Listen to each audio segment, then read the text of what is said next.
কেমন আছো সকল প্রিয় বন্ধুরা? আমি ভালো আছি। আর তোমরা কেমন আছো জানিও। এই গল্পের শুরুতেই আমি রূপা রানী তোমাদের সবাইকে জানাই একরাশ ভালোবাসা আর স্বাগতম। আমার এই ছোট্ট জগতে তোমরা যারা পাশে আছো তাদেরকে অনেক অনেক ধন্যবাদ। তোমাদের প্রত্যেকের কমেন্ট আমার কাছে ভীষণ প্রিয়। এখন সন্ধ্যাবেলা আমি সন্ধ্যা দেওয়ার জন্য প্রদীপগুলো জ্বালিয়ে নিয়েছি। আর এবার যাচ্ছি এটা তুলসী মঞ্চের সামনে একটা প্রদীপ বসিয়ে দেব, আর ঘরের মধ্যেও একটা দেব। আগে বাইরেটা দেখিয়ে নিই।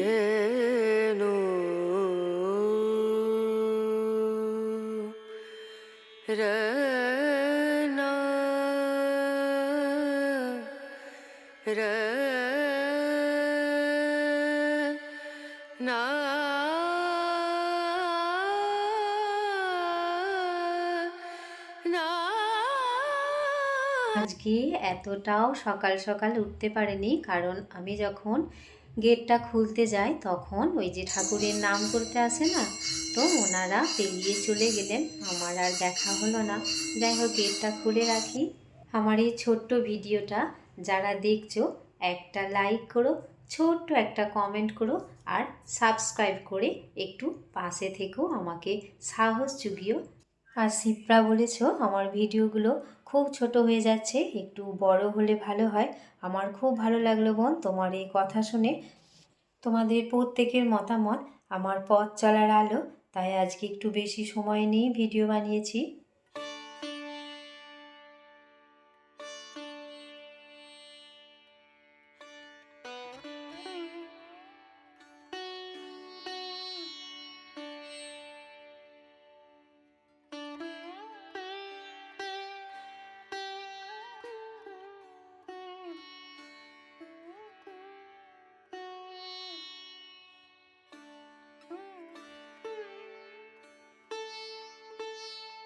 এতক্ষণে আমার ঘরের ভেতর দিকের সমস্ত কাজ হয়ে গেছে। এবার এলাম একটু বাইরের দিকে। তবে যদি সময় পাই, সিঁড়ির ওপরটা সিঁড়িগুলো না খুব অপরিষ্কার আছে, মানে ওখানে পাখিটা থাকে, তো সেই জন্য পাখির পালক পড়েছে, পাখি খেয়েছেও, সেই সব খোসাও পড়ে আছে। তো সেগুলোকেও একটু পরিষ্কার করব যদি সময় পাই। আগে বাইরের দিকের কাজগুলো করে নিই। আগে তো আমি সব ভিডিওই মিউজিক দিয়েই করতাম, কিন্তু প্রথম যখন তোমার ভিডিও দেখেছিলাম, তো তোমার হাজব্যান্ড বাইরে কোথাও চলে যাচ্ছিল, মানে কাজে, তো তুমি খুব কান্নাকাটি করছিলে, সেইটাই ছিল তোমার প্রথম ভিডিও আমি দেখেছিলাম। তারপর থেকেই ভিডিওতে আমি ভয়েস অ্যাড করি তোমাদের সাথে কথা বলার জন্য, গল্প করার জন্য।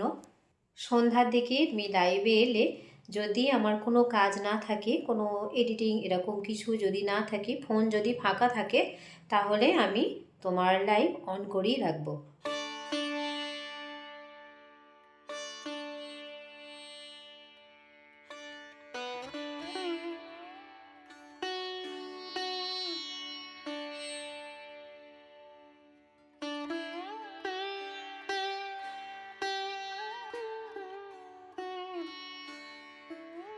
ছটা 11 এদিকেও আমার সমস্ত কাজ গুছিয়ে নিয়েছি। চলো এবার ভিতর দিকে ওই যে সিঁড়ির পয়েন্টেটা আছে ওটা একটু ক্লিন করে নিই। তারপরে হচ্ছে কাপড় ছেড়ে আবার আমারও একটা ভিডিওতে কপিরাইট এসছে, অবশ্য পুরো ভিডিওটা ওর জন্যে নষ্ট হলো, মানে আমি ওটা 10 সেকেন্ড নিয়েছিলাম, শুনেছিলাম যে 10 সেকেন্ডের কম হলে কপিরাইট আসে না। তো ওই যে পুজোর সময়, মানে দুর্গা পুজোর আগে আমি পার্লার যাচ্ছিলাম, তখন ওই কাশফুলগুলো ছিল, ওখানে একটা মিউজিক অ্যাড করেছিলাম, তো তাতে এসছে, তার জন্য আমার পুরো ভিডিওটাই নষ্ট হয়েছে, মানে আমি আর ওটাকে নিয়ে ঘাঁটাঘাঁটি কিছু করিনি, প্রাইভেট করে দিয়েছিলাম। পুকুরটা আর পুকুরের পাড়টা কি সুন্দর লাগছে, খুব স্বচ্ছ লাগছে, আর হালকা রোদটা এসে পড়ছে। আমার ওদিকে ফুল তোলা হয়ে গেছে, আর এই কয়েকটা সাদা জবা নিয়ে আর আমার এই পাশের বাড়ির দিদি ভাইদের একটা কুমড়ো শাকের ডগ দেখো এসেছে, আমার জবা গাছে উঠছে এটা, আর এতে একটা জালিও পড়েছে, আর এদিকে হচ্ছে একটা পুঁই ডগও এসে পড়েছে, এই দেখো একদম টাটকা, কি সুন্দর লাগছে। যদিও দিদিভাই বলেছে তোমার যখন শাক খেতে ইচ্ছা করবে তুমি বলবে, আমি কেটে দেব। আর আজকে হচ্ছে বুধবার, তো আজকে হচ্ছে সয়াবিনের তরকারি হবে, আর একটু ডিম সিদ্ধ করব, ডিম সিদ্ধ করে ডিমের রসা হবে।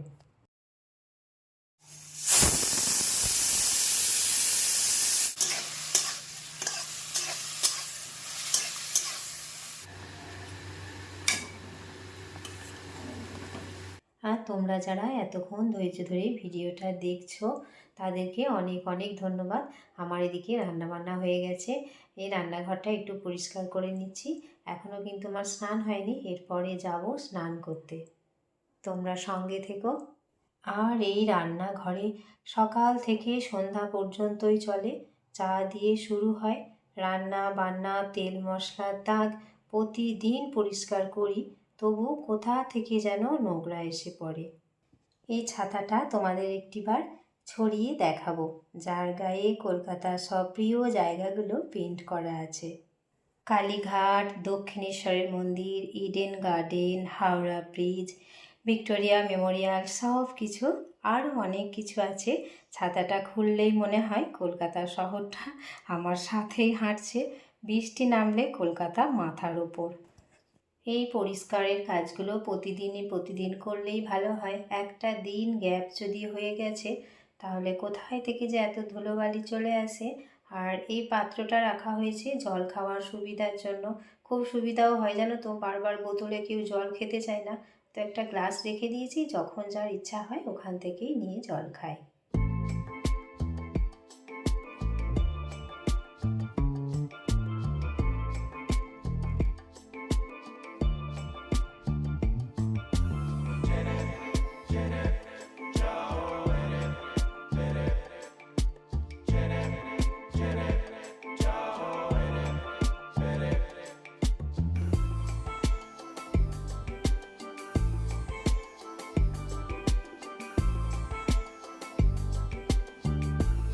তোমাদেরকে ছাতা দেখিয়ে চলে এলাম বাড়ির পিছন দিকে।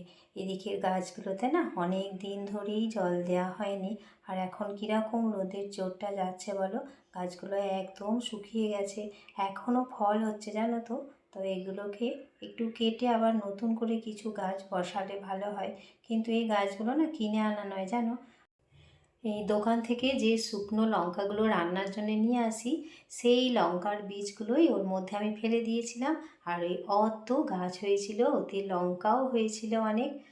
আর এখন যাচ্ছি একটু বাইরের দিকে, তো আমার ওষুধ ফুরিয়েছে, অনেক দিন ধরে ওষুধ নেই। আমার ভাই হঠাৎ করেই এলো, তো বলল তাহলে চল যাবি তো আমার সাথে। তো এই যে দোকানে চলে এসেছি, আর এখানে ওষুধটা নিয়ে যাব হচ্ছে, বললো এত তাড়াতাড়ি বাড়ি চলে যাবি। তো ঠিক করলাম যাব হচ্ছে সিমলাগড়ের কালীবাড়ি, ওখানে মাঝে মধ্যেই যাই, মানে প্রায় যাওয়া হয় আর কি, যখনই ইচ্ছা হয়। এটা হচ্ছে সিমলাগড়ের হচ্ছে রেল গেট, তো এটা পেরিয়ে এই যে চলে এসেছি। কিন্তু মুশকিল কি জানো তো, এখানে এসে দেখছি যে কালী পুজোর সময় এখানে মনে হচ্ছে বেশ বড় সড়ো করে কোনো অনুষ্ঠান হয়, সেই হিসাবে এখানে সমস্ত জায়গায় এই যে পরিষ্কার চলছে, ধোয়া মোছা চলছে। তো পুজো দেওয়াও হলো না, কারণ আমরা গিয়েছিলাম দুপুর টাইমটা, আর দুপুর টাইমটা এই সময় পুজো নেওয়া হয় না। তো আমরা ঠাকুরকে দর্শন করেছি, আর এনাদের বিয়ে জানো তো, বসে একটু এনাদের বিয়েটাও দেখলাম। আর এখানে তালার মোড়ে আমি এখন একটা অটো ধরে নিয়েছি, নিয়ে এখন বাড়ি ফিরছি। আর এর মধ্যে আমি বাড়ি চলেও এসেছি। আর এই যে ঘড়িতে 2:53 বাজে, আমি একটু ভাত খেতে বসলাম। আসলে বাইরে হালকা করে আমি একটু কচুরি খেয়েছিলাম জানো তো, তো তার খুব খিদে পেয়েছে জানো। এই ভিডিওটি দেখতে তোমরা যেভাবে সময় দিয়েছো তোমাদেরকে অনেক ধন্যবাদ।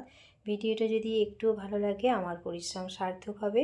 দেখা হবে পরের গল্পে, ভালো থেকো, পাশে থেকো। Thank you.